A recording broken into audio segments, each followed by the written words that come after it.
Let's learn how to create a new profile on Netflix. First, let's open Netflix app on your phone. Netflix allows you to have 5 profiles on your account.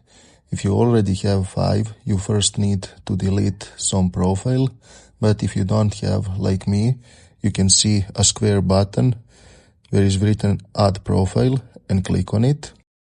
That will open to you a side menu where you can enter your profile name.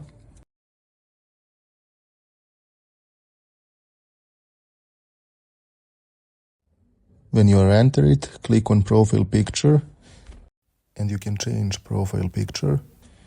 You have a lot of choice, and when you find a picture you like, just click on it. And also you can set, is this profile kids profile? Kids profile is made for kids 12 and under. And when you are finished, just click on Save button in top right corner of the screen. That's it. Thanks for watching. See you in the next video.